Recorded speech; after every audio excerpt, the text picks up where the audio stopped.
Assalamualaikum warahmatullahi wabarakatuh. Selamat pagi anak-anakku sekalian. Semoga kalian semua dalam keadaan baik, dalam keadaan sehat walafiat, dan selalu dalam lindungan Allah Subhanahu wa taala. Baiklah, untuk pertemuan PAI kali ini Bapak akan menyampaikan lanjutan bab tentang sholat jamaah dan qashar. Di sini berjudul Islam memberikan kemudahan melalui sholat jamaah dan qashar. Allah Subhanahu wa taala selalu memberikan rukhsah atau keringanan dalam hal fikih. Ya, dalam hal fikih, segala hal bentuk fikih itu Allah selalu saja memberikan sebuah keringanan untuk hal-hal tertentu, untuk sesuatu yang berhalangan, berbeda dengan akidah yang saklek, yang tidak bisa diubah, yang tidak ada keringanan suatu apapun. Baik, akan Bapak mulai saja. Ketentuan sholat jamaah. Sholat jamaah artinya itu sholat yang digabungkan, dikumpulkan. Maksud sholat jamaah itu menggabungkan dua sholat fardu dan mengerjakannya dalam satu waktu. Ya, jadi dua sholat dikerjakan dalam satu waktu. Entah sholat yang pertama atau sholat yang kedua. Sholat yang pertama, di waktu sholat yang pertama itu namanya jama' takdim. Dan sholat yang kedua itu namanya jama' takhir. Nah, hukumnya untuk sholat jama' ini boleh bagi orang yang dalam kondisi tertentu. Ya, tidak semua orang bisa melakukan sholat jama'. Di sini dijelaskan dalam keadaan darurat, seperti dalam perjalanan jauh. Ini contoh yang pertama. Dalilnya tentang sholat jamaah, bahwa hadis Rasulullah SAW yang diriwayatkan oleh Imam Muslim, yang artinya dari Anas radhiyallahu anhu, ia berkata, apabila Nabi Muhammad SAW hendak menjamak antara dua sholat ketika dalam perjalanan, beliau mengakhirkan sholat zuhur hingga awal waktu asar. Kemudian beliau menjamak antara keduanya. Jadi sudah diperbolehkan sejak zaman Rasulullah SAW. Sholat jamaah takdim itu artinya sholat yang dilakukan dengan cara menggabungkan dua sholat fardu dan dilaksanakan pada saat waktu sholat fardu yang pertama. Contohnya, sholat zuhur dan asar dilaksanakan pada sholat zuhur. Jadi sholat zuhur dan asarnya dibarengi di waktu sholat zuhur. Atau misalkan sholat maghrib dan isya di waktu sholat maghrib sholatnya. Jadi sholat isya ditarik ke sholat maghrib. Contohnya itu. Nah, setelah sholat zuhur misalkan, langsung sholat asar, langsung berdiri, tidak ada kegiatan selain apapun, tidak ada kegiatan lainnya, langsung berdiri sholat asar. Sama sholat maghrib juga, setelah selesai sholat maghrib, langsung berdiri, salam, langsung berdiri sholat isya. Sholat jamaah takhir gimana? Sholat jamaah takhir itu sholat yang diakhirkan di waktu kedua. Sholat yang dilaksanakan di waktu kedua. Jadi misalkan sholat zuhur dan asyar dilaksanakannya pada waktu sholat asar. Sholat maghrib dan isya dilaksanakan pada waktu isya. Jadi nanti pada saat sholat asar, sholat zuhur dulu, baru asar. Atau ada juga pendapat bahwasanya bisa sholat asar dulu, baru sholat zuhur. Tapi harus diperhatikan ini. Pada waktu sholat zuhur, kita sudah niatkan akan melaksanakan sholat zuhur di waktu asar. Jadi akan melaksanakan jamaknya sholat zuhur di waktu asar. Tapi ketika kita belum niat tersebut pada saat waktu zuhur, jadi dihitungnya itu adalah sholat qadha, bukan sholat jamak. Ya.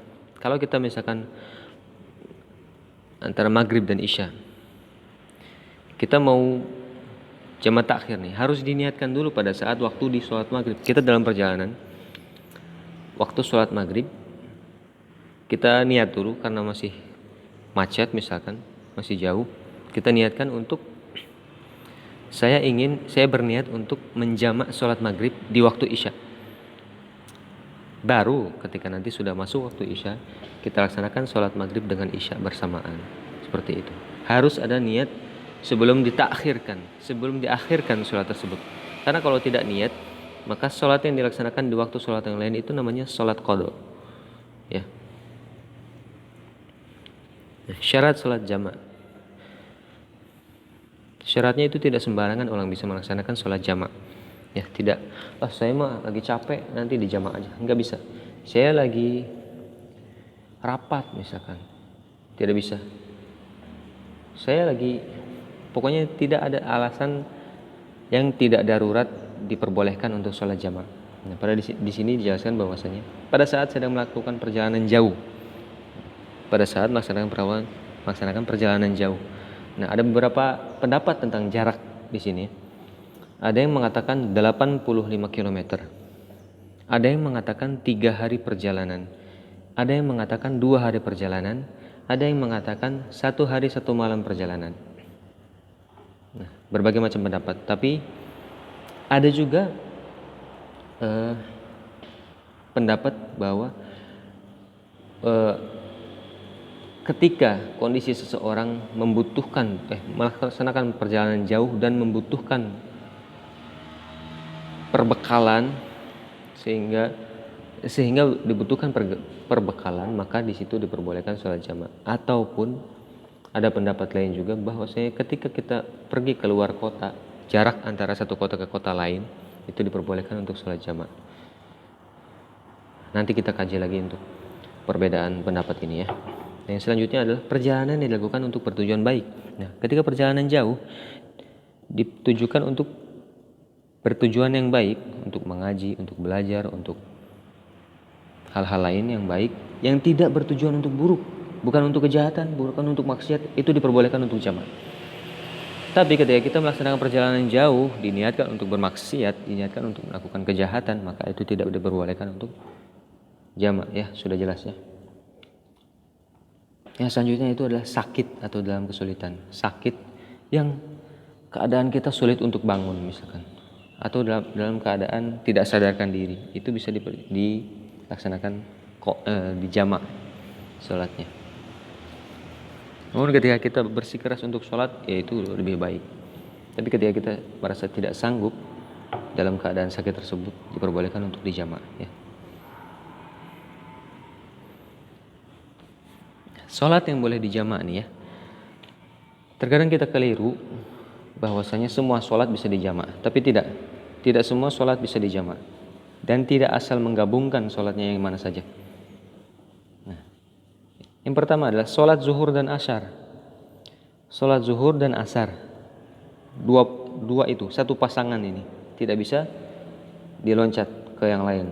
Sholat maghrib dan isya, maghrib harus dengan isya, tidak bisa. Sholat asar dengan maghrib tidak bisa. Apalagi sholat subuh di jama' tidak bisa. Karena sholat yang di jama' itu adalah sholat yang jaraknya berdekatan, tidak terlalu jauh.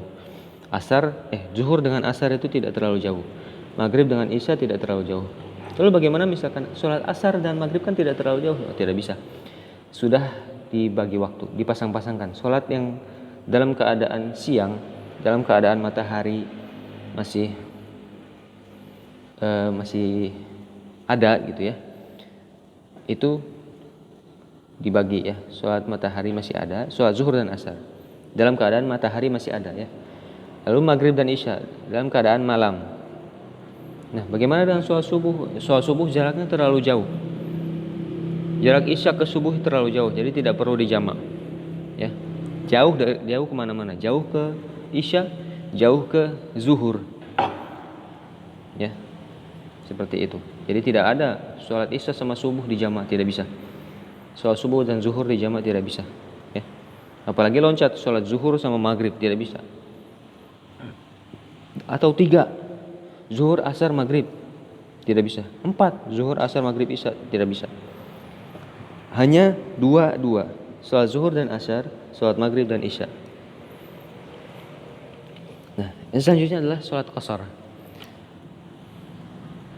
Sholat qashar adalah sholat yang diringkas dari 4 rakaat menjadi 2 rakaat. Harus yang 4 rakaat ya, khusus yang 4 rakaat sholatnya. Tidak bisa 3 rakaat apalagi 2 rakaat. Bagaimana bisa membagi 2, meringkas sholat 3 rakaat? Tidak bisa ya, tidak bisa. Sholat maghrib tidak bisa dikosor. Apalagi subuh, mau bagaimana sholat 1 rakaat, tidak bisa. Subuh tidak bisa dikosor, maghrib tidak bisa dikosor. Yang bisa dikosor hanya 3, zuhur, asar, dan isya. Ketentuannya dalam surah An-Nisa ayat 101 yang berbunyi, A'udzubillahi minasyaitonirrajim. Wa idza darabatum fil ardi falaysa 'alaikum junahun an taqsuru minas shalah in khiftum ay yaftinakumul ladzina kafaru innal kafirina kanu lakum aduwwan mubina. Dan apabila kamu berpergian di muka bumi, maka tidaklah mengapa kamu mengqasar salatmu, meringkas salatmu, jika kamu takut diserang oleh orang-orang kafir. Sesungguhnya orang-orang kafir itu adalah musuh yang nyata bagimu. Jadi diperbolehkan dalam keadaan tertentu pula, ya, sama seperti jamak. Dalam keadaan tertentu boleh dikosor. Nah, selanjutnya syarat-syarat kosor. Ya. Seperti yang jamak tadi tidak terlalu jauh, ya perbedaannya. Dalam perjalanan jauh, bukan maksiat, ya, harus dalam bertujuan baik. Dan di waktu sholat tersebut, ya, adaan sholat tunai, bukan sholat qada. Sholat qada tidak bisa dikosor.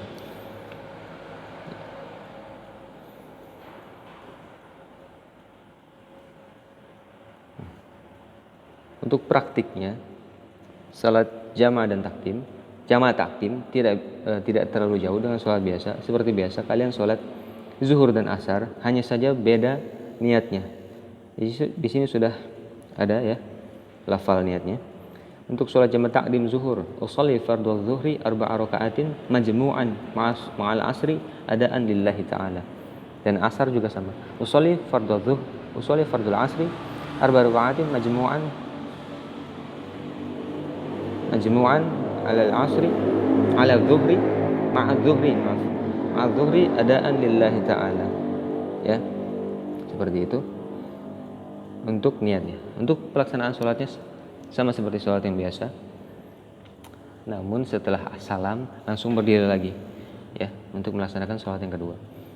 Untuk sholat jamaah takhir sama, ya, niatnya silakan kalian baca sendiri. Itu sholat fardhu maghribi 3 rakaatin majmu'an bil isya'i jam'at ta'khiri lillahi ta'ala, seperti itu, ya.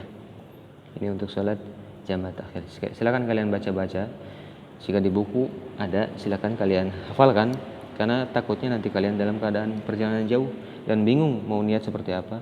Meskipun boleh niat dengan bahasa kalian sendiri, ya. Tidak ada salahnya menghafal niat sholat seperti biasa. Seperti kalian sholat zuhur, asar, maghrib, isya, subuh, niatnya seperti itu, kalian hafalkan saja. Sholat qasar juga sama, hanya disingkat, ya. Yang tadinya 4 rakaat, 2 kali dua kali tahiyat, ya. Sekarang cuma 1. Jadi 2 rakaat salam, 2 rakaat salam. Usolli fardhu zuhri rakaataini jadi 2 rakaat. Qasran lillahi ta'ala. Salat seperti biasa. Nah, untuk jamak dan qasar, jadi salat jamak qasar itu menggabungkan dan meringkas. Salat zuhur dan asar digabungkan lalu diringkas. Jadi 2 rakaat. Ya. Niatnya bagaimana? Silakan dibaca. Usolli fardhu zuhri rakaataini qasran majmu'an ilahil asr jam'a taqdiman lillahi ta'ala. Silakan. Untuk versi niatnya ada berbeda-beda, ya, tergantung bahasanya sendiri. Hanya niatnya di jamak takdim wa qasran, ya, atau jamak takhir wa qasran. Jadi 2 rakaat. Untuk maghrib dan isya 3 dan 2, tidak bisa 2 dan 2, harus 3 rakaat maghrib. Jadi tidak dikosor untuk maghrib, dan 2 rakaat untuk sholat isya. Seperti itu, ya, anak-anak sekalian, untuk materi jamak dan qasar. Lakukan sholat tersebut dalam keadaan tertentu, dalam keadaan darurat, dalam keadaan perjalanan jauh, dalam keadaan sakit, atau dalam keadaan perang, ya, dalam keadaan ketakutan akan diserang oleh orang kafir, ya. Syarat-syarat tersebut yang harus dipenuhi untuk melaksanakan sholat jamak dan qasar. Kalau tidak dalam keadaan tersebut, jangan kalian coba-coba, ya, karena itu di luar aturan dari yang Allah berikan. Di luar rukhsah, sudah Allah berikan keringanan, jangan kalian